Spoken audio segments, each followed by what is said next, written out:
The night was silent, but it was not peaceful. Beneath the perfect stillness of the Spartan countryside, danger lurked in unseen forms.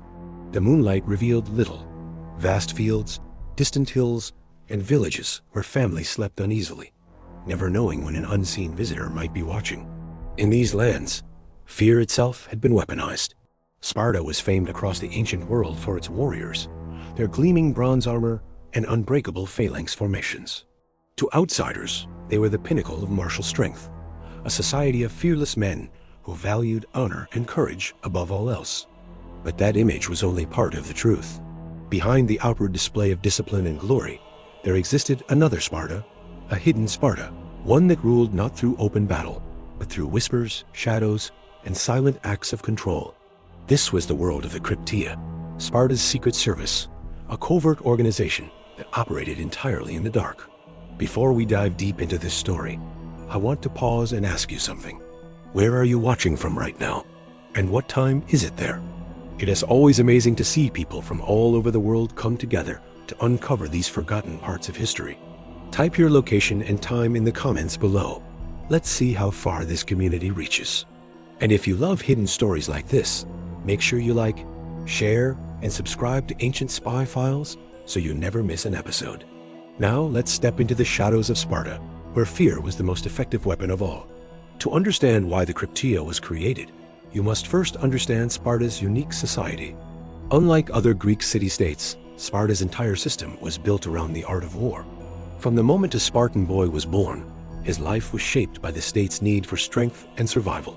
At the age of 7, he was taken from his family and placed into the Agoj, a harsh and unrelenting military training program designed to turn him into a perfect soldier. Pain, hunger, cold, these were not accidents, but lessons. The boys were taught to endure hardship, to fight as one, and above all, to obey the state without question. But there was a hidden reason for this militarization. Sparta's strength came from its unique economy. While the warrior class trained for battle, the hard work of farming and production was done by a vast population of helots, an enslaved group who outnumbered the Spartans by as many as 7 to 1. These helots were essential to Spartan life. Without their labor, the elite warriors would not have the freedom to focus solely on combat. Yet their very numbers made them dangerous. A single coordinated revolt could topple the entire Spartan system overnight. The helots lived under constant surveillance, never trusted, always watched. And it was to deal with this ever-present threat that the Krypteia was born. Krypteia was unlike anything else in the ancient world. Its members were not ordinary soldiers or law enforcers. They were hand-picked young men, chosen for their cunning, ruthlessness, and ability to move unseen. Their very name, Krypteia, came from the Greek word for hidden or secret. These were the invisible guardians of Sparta, tasked with maintaining control through fear and subtle manipulation. While the armies of Sparta faced enemies on distant battlefields, the Krypteia waged a different kind of war, a silent internal war fought within the heart of the state itself. Every year, the Spartan leadership, known as the ephors, would declare a symbolic state of conflict against the helot population. This ritualized act gave the Krypteia legal cover to carry out their operations. In the eyes of the law, this was not murder or oppression. It was a form of warfare, carefully framed to protect the image of Sparta as a lawful and just society. This system allowed the ruling class to maintain order without ever admitting the truth, that they ruled not through consent, but through constant surveillance and fear. Members of the Krypteia were trained in absolute secrecy. They learned to travel by night, to read the signs of movement in darkness, and to blend seamlessly into their surroundings. By day, they vanished into the countryside, observing without being seen. By night, they carried out their missions, striking at key individuals or groups suspected of rebellion, disrupting gatherings before they could turn into revolts, and spreading messages designed to sow distrust among the helots. Their power lay not just in their actions, but in the mystery surrounding them. No one knew exactly who belonged to the Krypteia. A young Spartan you saw in the marketplace could be a normal soldier, or an agent of the state, silently judging your loyalty. Even the helots did not always see their enforcers. Sometimes the mere rumor of a Krypteia presence was enough to keep entire villages in line. It was psychological warfare at its most effective, controlling people not only through what they experienced, but through what they feared might happen. Imagine living in that world, you never see the people who control your fate. You hear whispers, a neighbor disappears, a planned meeting is suddenly abandoned, a field is mysteriously burned, but you never see who is behind it. Would you dare to resist? Or would you bury your anger deep inside, never speaking it aloud, knowing that unseen ears might be listening? The existence of the Krypteia was also a message to the Spartan youth themselves. Only the most promising young warriors were chosen for this role, often at the end of their training. It was a test not of physical strength, but of loyalty, discipline, and psychological resilience. While the battlefield forged the body, the Krypteia forged the mind, teaching its members to think like strategists, manipulators, and covert operatives. The selection process was shrouded in secrecy. Some accounts suggest that candidates were chosen by the ephors in private meetings, their names never revealed to the public. Others imply that initiation into the Krypteia involved a series of tests, challenges that forced the young men to confront their own fear and cunning. Whatever the exact process, those who passed became part of an elite inner circle, their identities hidden even from many of their fellow Spartans. This secrecy created a unique kind of power dynamic. Even among the ruling warrior class, no one could be certain who was a Krypteia agent. The system turned not only the helots, but also the Spartans themselves into a population under constant surveillance. In this way, the Krypteia ensured that fear flowed both upward and downward, binding the entire society in an invisible web of control. Over time, the Krypteia evolved into more than just a tool for suppressing rebellion. It became a political weapon, wielded by those in power to maintain their dominance. Spartan leaders could use the organization to eliminate rivals quietly, without open conflict or scandal. If a particular citizen grew too ambitious or threatened the balance of power, a whisper to the right agent could make the problem disappear. In this sense, the Krypteia was as much about controlling Sparta's elite as it was about managing the helots. This dual purpose made the Krypteia both indispensable and dangerous. The very secrecy that gave it strength also made it a potential threat to those who commanded it. There are hints in ancient writings that some ephors feared the Krypteia might one day grow beyond their control, becoming a shadow government within the state. And yet, they could never disband it completely. The risk of a helot uprising was simply too great. Sparta had created a system it could not live without and could never fully trust. The psychological impact of Krypteia was profound. Over generations, its presence shaped the culture of Sparta, instilling a mindset of vigilance and suspicion. The Spartans were trained not only to fight external enemies, but to watch each other, to report anything unusual, to question every word and action. In many ways, the entire society became an extension of Krypteia's mission. Children grew up hearing stories of the mysterious agents who watched over them. Adults lived with the constant knowledge that they were being observed. The result was a form of social control, so complete that rebellion became almost unthinkable. Yet even this system was not perfect. Beneath the surface, resentment simmered. The helots knew they were being oppressed, and some Spartans themselves began to question whether the endless cycle of fear and control was sustainable.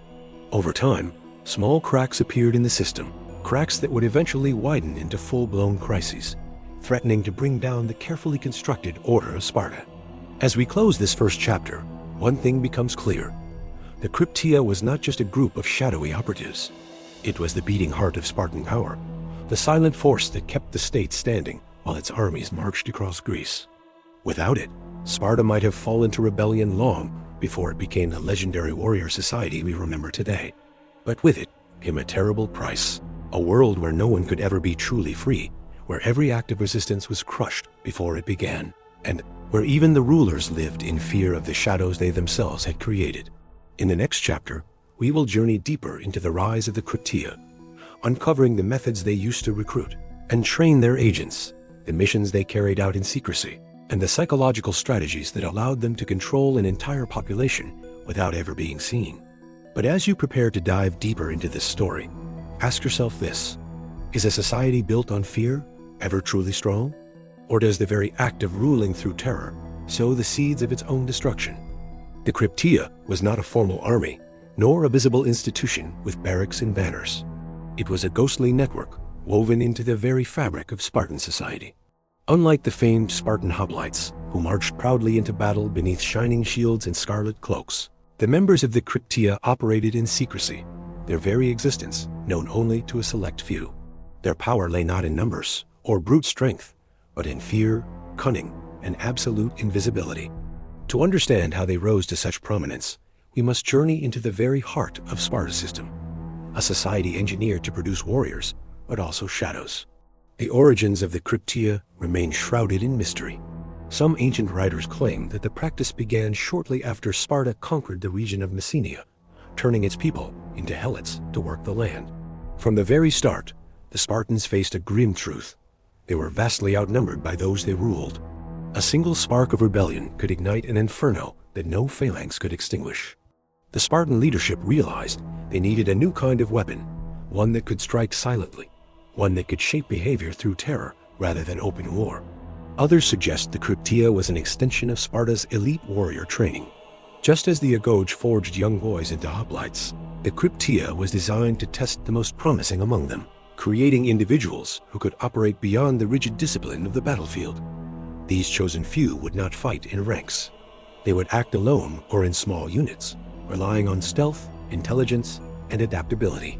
Regardless of its exact origins, by the time Sparta reached the height of its power, the Krypteia had become an indispensable part of the state's machinery. It was not merely a group of operatives, it was an idea, a system of control that ensured the helots remained submissive and the Spartan ruling class remained unchallenged. Becoming part of the Krypteia was the highest honor and the most terrifying burden a young Spartan could receive. Candidates were drawn from the final stages of the Agoge, selected for qualities that went beyond mere physical prowess. A hoplite needed strength, discipline, and teamwork. A Krypteia agent needed something far rarer: independence of thought, cold calculation, and the ability to act without hesitation, even when surrounded by silence and darkness. The selection was carried out in secret. A group of ephors, Sparta's most powerful magistrates, would observe the youth during their final training years, watching for subtle signs. Who could keep a secret? Who noticed details others missed? Who remained calm under extreme stress? When the time came, names were whispered in private chambers, and the chosen were summoned quietly, often under the cover of night. Their families were not told. Even their closest friends might never know. Those chosen were given a stark choice. They could decline, continuing on to serve as regular soldiers, their lives spent in the rigid structure of the phalanx. Or they could accept and vanish into the shadows, taking an oath of silence that would bind them for life. Most accepted, though some did so with trembling hearts, knowing that to refuse might draw suspicion, and suspicion in Sparta was a dangerous thing. The training of the Krypteia was unlike anything else in the ancient world. While the Agoge focused on physical endurance and collective discipline, the Krypteia honed the skills of stealth, deception, and psychological warfare. The young operatives were taught to navigate the countryside without leaving a trace, to read subtle signs of human movement, and to disappear into darkness as if swallowed by the night itself. One of the most important lessons was the art of listening.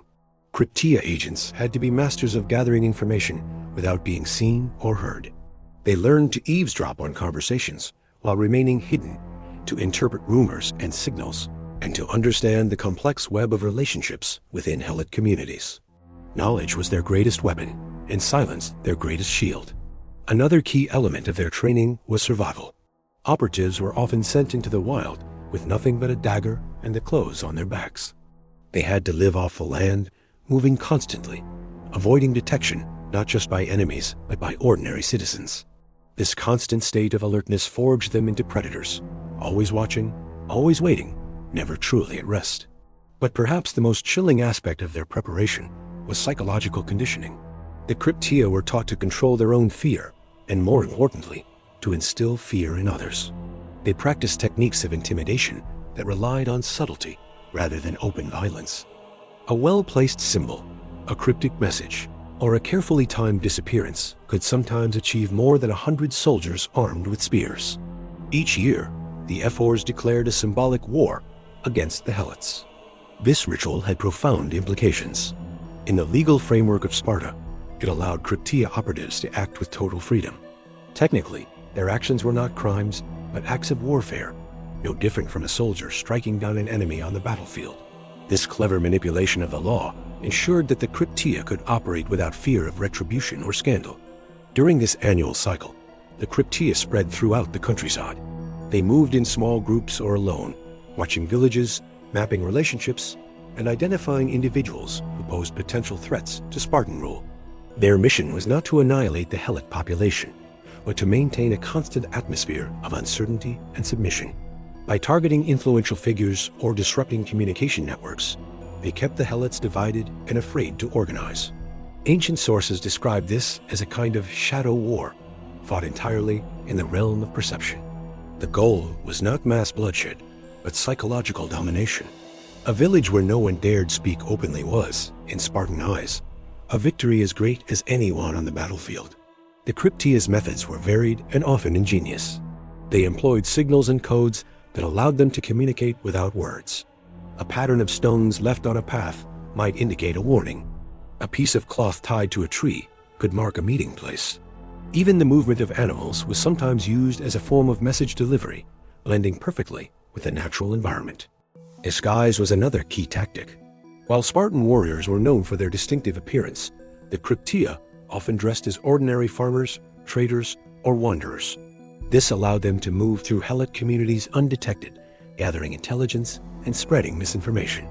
A Krypteia operative might spend weeks living among those they monitored, blending in so completely that no one suspected their true allegiance. One of their most effective strategies was the deliberate planting of false rumors.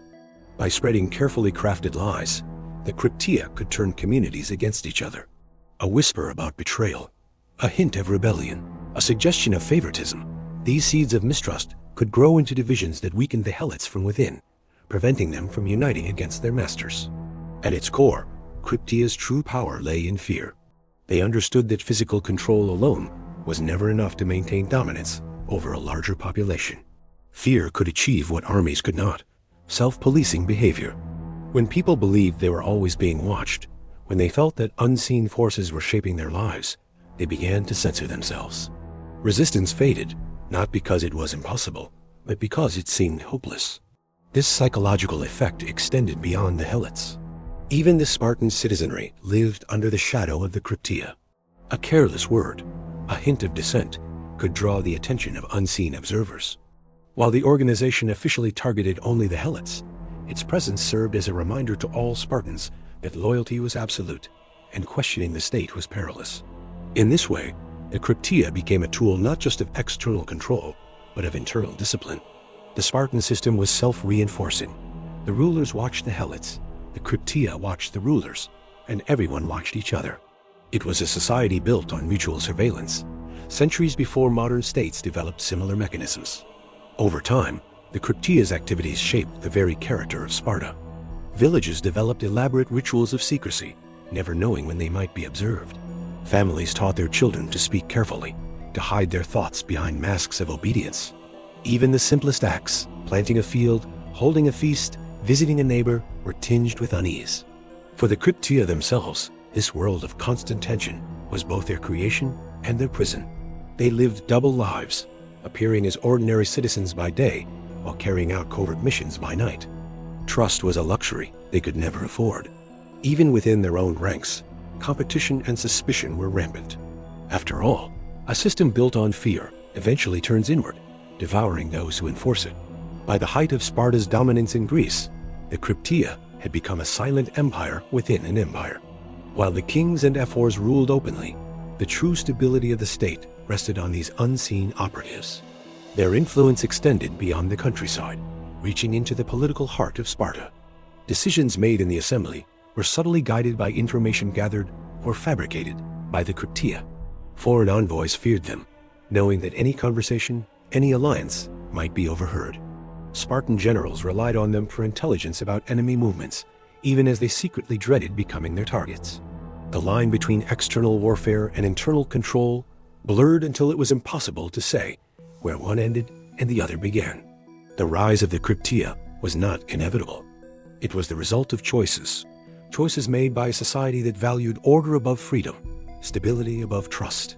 In creating this hidden network, Sparta ensured its dominance over the helots and over Greece itself, but at a terrible cost.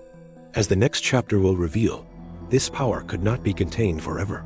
Secrets have a way of surfacing, and fear, once unleashed, has no master.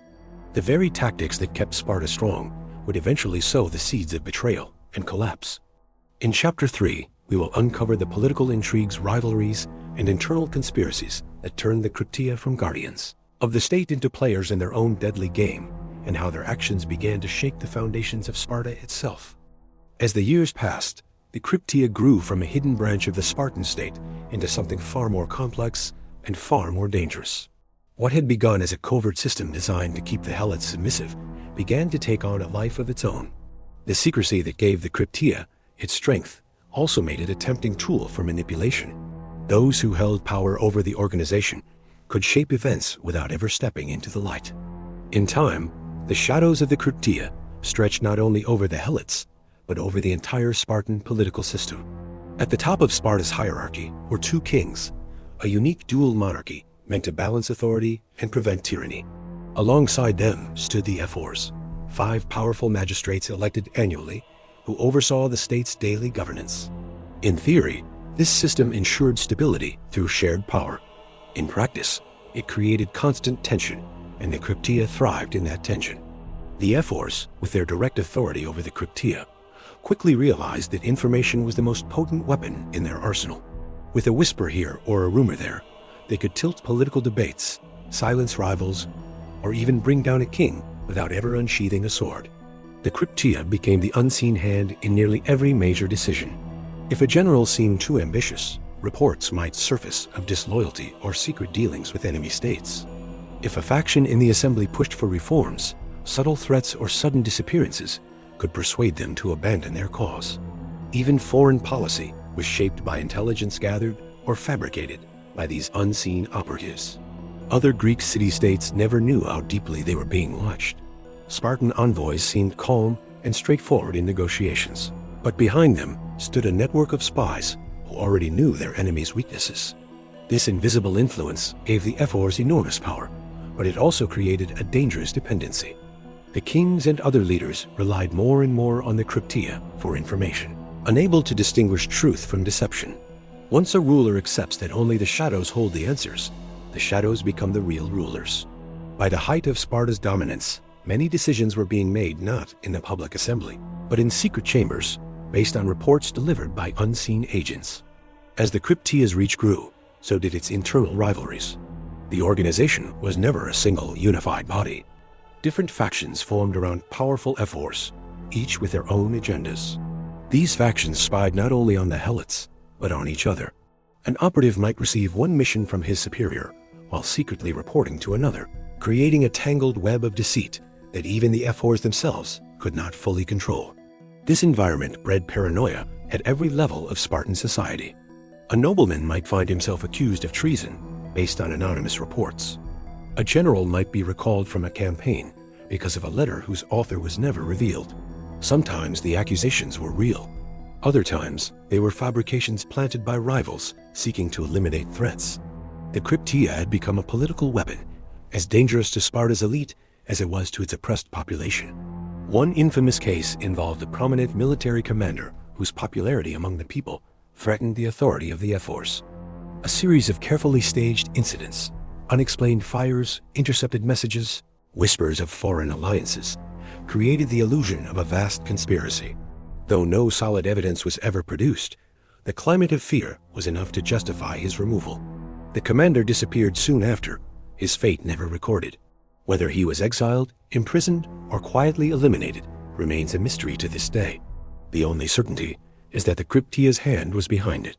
The very tactics that kept the helots subdued began to poison Sparta from within. When every conversation might be overheard, when every decision might be shaped by unseen forces, trust becomes impossible. The assembly, once a place of open debate, grew silent and cautious. Citizens learned to speak in careful, guarded phrases, fearing that the wrong word might reach the wrong ears. Even the kings were not immune. Though they technically outranked the ephors, the reliance on Krypteia intelligence made them vulnerable. A king who questioned the system too forcefully might find himself undermined by a steady drip of damaging reports. His authority eroded until he became little more than a figurehead. This atmosphere of suspicion weakened Sparta's unity. While its warriors remained formidable on the battlefield, the state itself was hollowing out. Decisions were delayed or muddled by internal politics. Resources were wasted on endless surveillance and counter-surveillance. Meanwhile, external enemies watched closely, waiting for the moment when Sparta's internal rot would become visible to the world. For the Krypteia agents themselves, the toll was even greater. Living in constant secrecy surrounded by lies, they began to lose their sense of identity. Many operatives lived double lives, pretending to be ordinary citizens by day while carrying out covert missions by night. Friendships, families, and loyalties were all illusions. Even among their own ranks, they could never be certain who was truly on their side. Some became consumed by paranoia, seeing enemies in every shadow. Others turned cynical, using their position to amass personal wealth or settle private grudges under the cover of official duty. In this way, the very institution meant to safeguard Sparta became a breeding ground for corruption. The tipping point came when the Krypteia's factions began to turn their power against the state itself. As rival ephors vied for dominance, they weaponized their agents in increasingly reckless ways. Reports were falsified to provoke wars or manipulate alliances. Entire villages were destroyed not because of rebellion, but because a rival faction sought to embarrass its enemies. The line between external defense and internal sabotage vanished completely. In one dramatic episode, two competing factions within the Krypteia fed contradictory intelligence to the Spartan kings about a neighboring city-state. One report claimed the city was preparing to rebel and ally with Sparta's enemies. The other insisted that it was loyal and posed no threat. The result was a disastrous military campaign based on false premises. Spartan troops marched into what they believed was a hostile territory, only to find themselves attacking an ally. The political fallout was catastrophic, but the true culprits were never identified. The shadows had become so dense that even the rulers could no longer see clearly. By this time, the Krypteia had grown too powerful to dismantle. The ephors could not control it, and the kings feared it. Even ordinary citizens, though they whispered their complaints in private, relied on the organization's presence to maintain the fragile balance of society. Without the Krypteia, the helots might rise in open revolt. With it, Sparta was slowly consuming itself from within. The irony was bitter. The very institution created to preserve Sparta's strength had become a source of weakness. The constant fear it generated prevented rebellion, but it also stifled innovation and unity. While other Greek city-states evolved and adapted, Sparta remained locked in a rigid system, unable to change without tearing itself apart.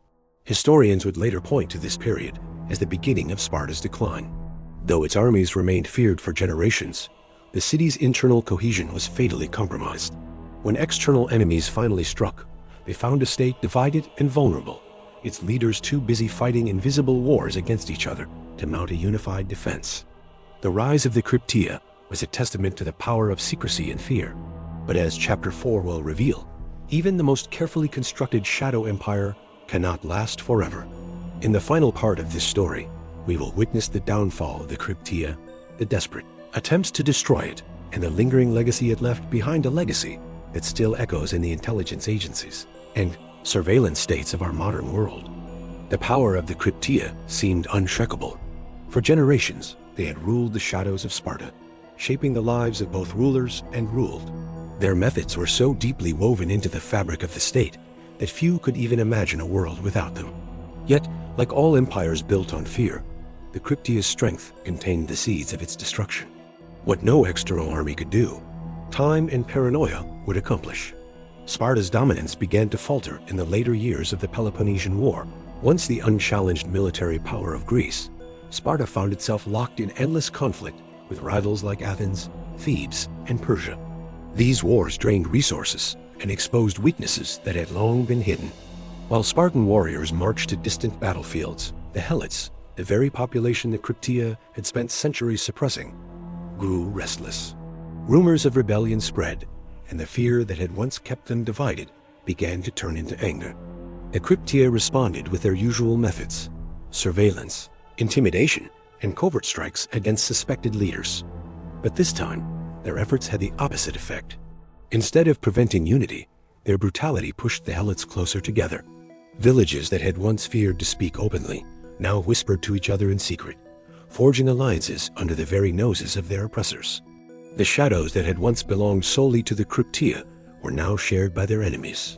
One of the most striking signs of the Krypteia's decline was their loss of control over information. For centuries, they had been the masters of intelligence, always one step ahead of any potential uprising. But now, their reports grew confused and contradictory. Some agents were compromised by helot infiltrators, while others fed false information to advance their own political agendas. The F-4s no longer knew which reports to believe, and the kings were caught in a web of lies. This chaos allowed a massive rebellion to take shape almost unnoticed. By the time the Spartans realized the scale of the threat, it was too late. Entire regions rose in defiance, and the Krypteia's network began to crumble. Villages once paralyzed by fear openly defied their watchers. Formerly isolated communities now coordinated their actions with astonishing precision, using the very techniques of secrecy and misdirection that the Krypteia had perfected.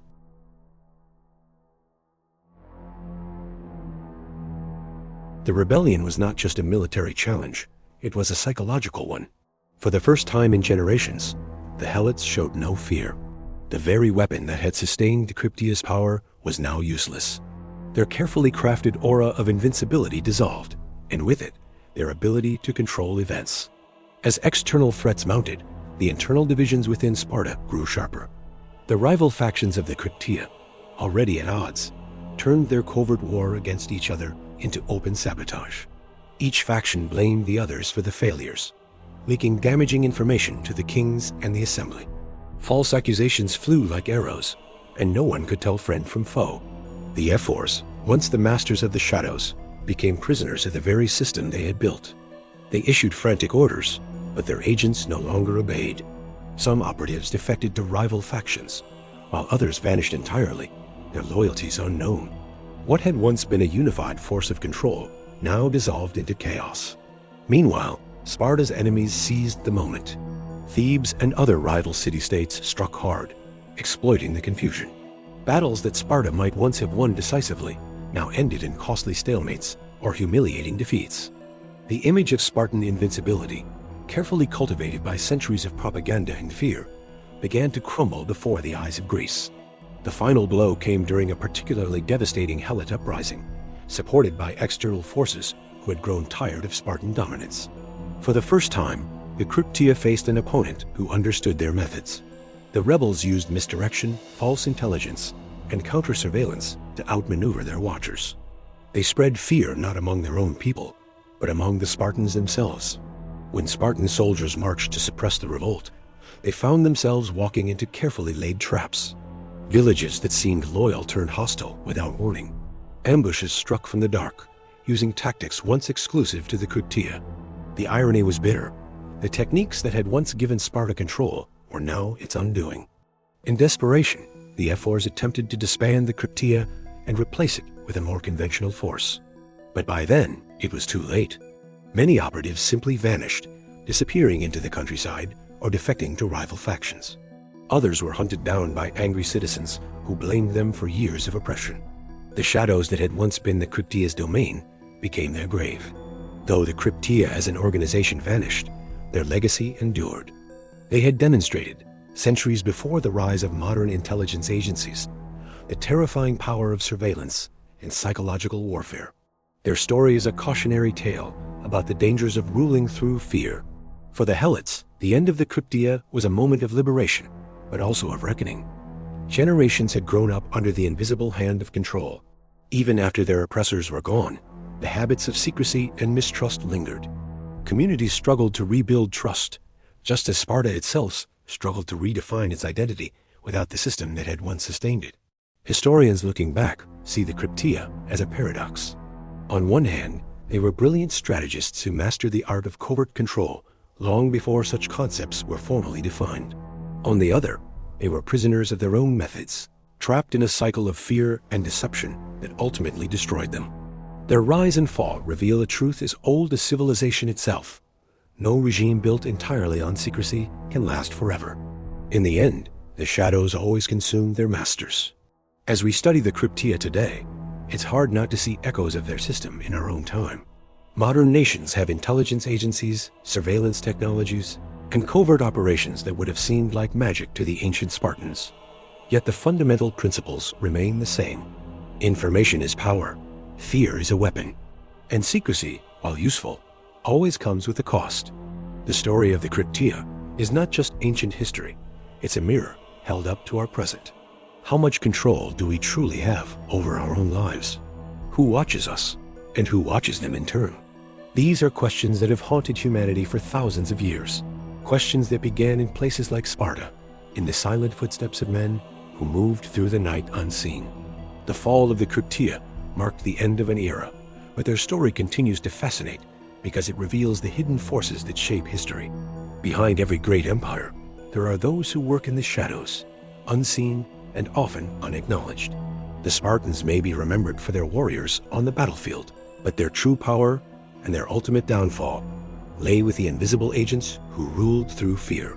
If you've made it this far into the story, I'd love to hear your thoughts. Could a system like the Krypteia exist today, in our modern world of technology and surveillance? Or has history moved beyond such methods? Share your ideas in the comments. Your perspective is what makes this community so amazing. And if you enjoyed uncovering this secret chapter of ancient history, don't forget to like, share, and subscribe to Ancient Spy Files. There are countless more stories hidden in the shadows of the past, waiting to be revealed. By subscribing, you'll make sure you're here when the next mystery comes to light.